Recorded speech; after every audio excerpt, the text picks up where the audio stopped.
everyone, this is Easy English and I'm back with another poem of class 10th. This poem is the part of the syllabus, so I hope you'll watch the whole video and understand it better. I'm going to start with a very popular series called Game of Thrones. You must have heard about it. If not, then there is a very popular series called Game of Thrones. And it was this poem of Robert Frost that inspired the series. Robert Frost wrote the poem Fire and Ice, and getting inspired from it, George R.R. Martin wrote a fantasy novel. That fantasy novel was called as A Song of Fire and Ice. And it was this fantasy novel that inspired the makers of Game of Thrones. Finally, a series was there which was a super hit. So we can say that it was Robert Frost's idea that inspired the series Game of Thrones. Imagine that Robert Frost wrote the poem way back and today it became an inspiration. We'll get back to the poem right now. Today's poem is Fire and Ice. And just like Robert Frost's last poem, Dust of Snow, Fire and Ice also says a lot about the content of the poem. The title has a lot to say. It has two words, fire and ice, and they're totally opposite. This shows that the title is ironical. And as we read the poem, we feel and find out that irony is there throughout. So, let's get started with today's poem called Fire and Ice.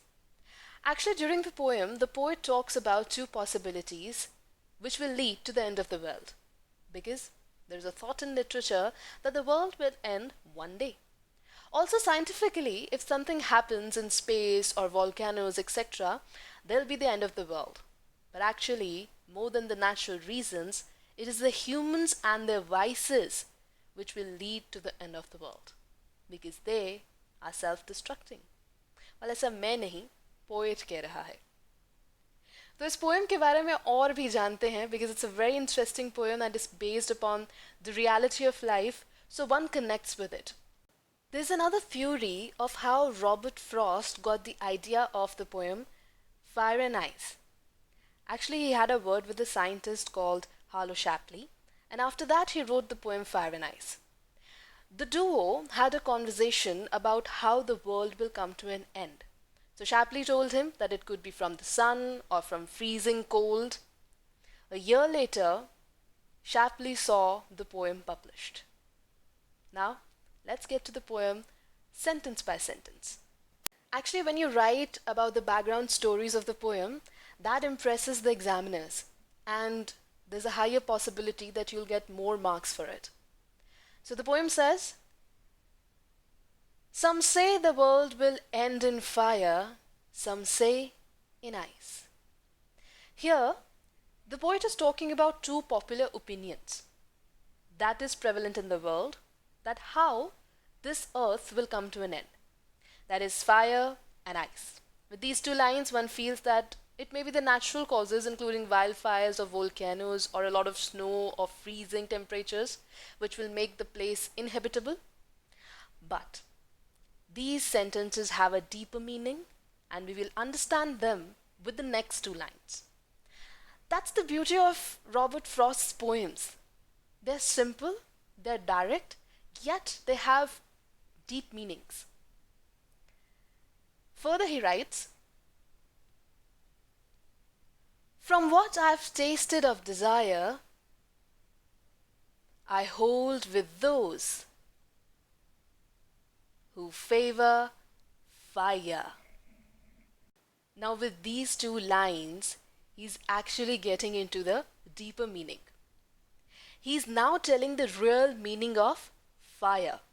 It is the endless desires of human beings for love or lust or money or fame, anything. And for such adamant desires, one tends to go out of their way at any length, which may harm others and may set the world ablaze. Because this fire of desire, if everybody tends to follow such a path, it would lead to chaos. Now the poet is also saying that ऐसे ही thought के साथ वो भी हैं. क्यों? क्योंकि he has tasted desire, as in he has experienced कि desire से, adamant thought से कितना बुरा हो सकता है.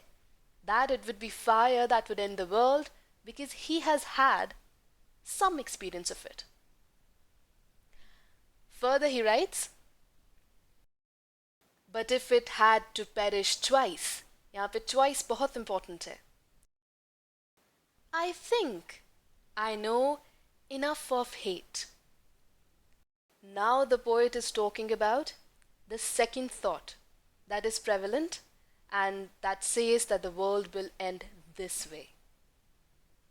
So he says कि अगर दुनिया को 2 बार खत्म होना है, मतलब twice the pain, twice the torture, and hence hate would do the job too. यहाँ पे twice से pain और torture की intensity बताई गई है.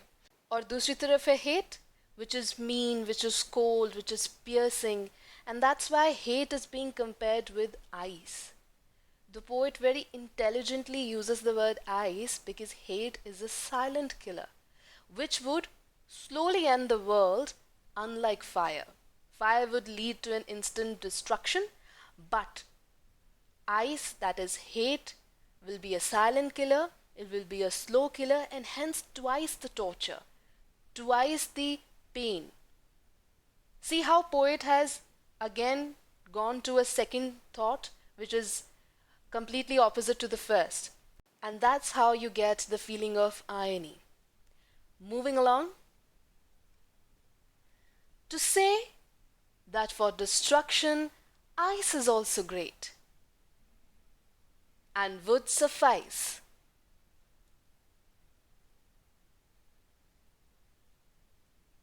I just love these 3 lines because they end the poem in a beautiful way and it actually puts a full stop after the thought. So poet says, that's why for destruction, ice would also be great and would do the job well. Suffices, it would do the job well. So literally, cold or fire, that would end the world. But metaphorically, it is human vices, which is desire and hate.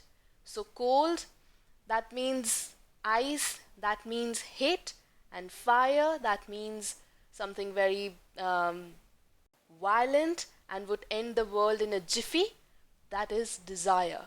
Both are human vices. Getting to the rhyme scheme. Now fire and ice has a lot of literary devices. The very first is rhyme scheme, and the rhyme scheme is ABA, ABC, and BCB. How? I'm going to tell you right now.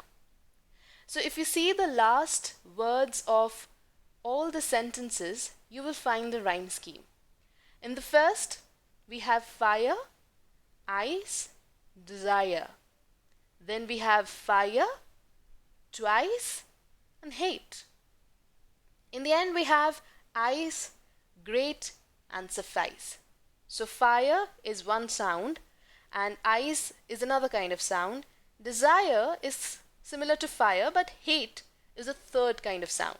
So fire, I'm naming A. So ice would be B. Desire again, just like fire, would be A. And hate, because it's a third kind of sound, I'm going to name it C.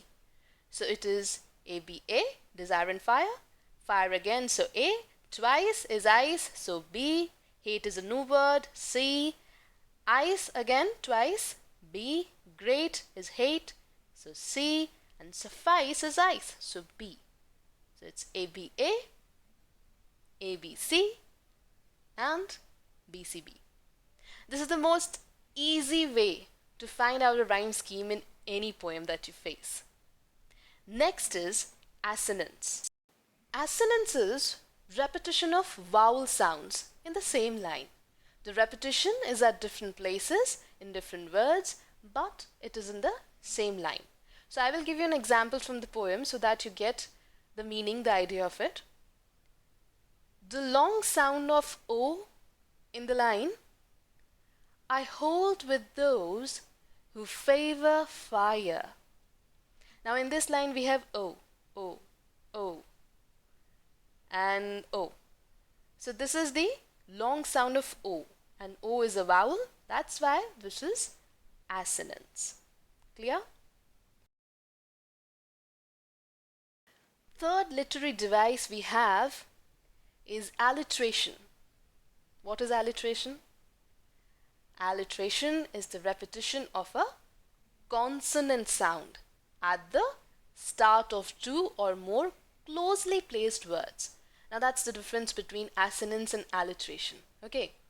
For example, the sound F in the words favor fire or W in the words world will.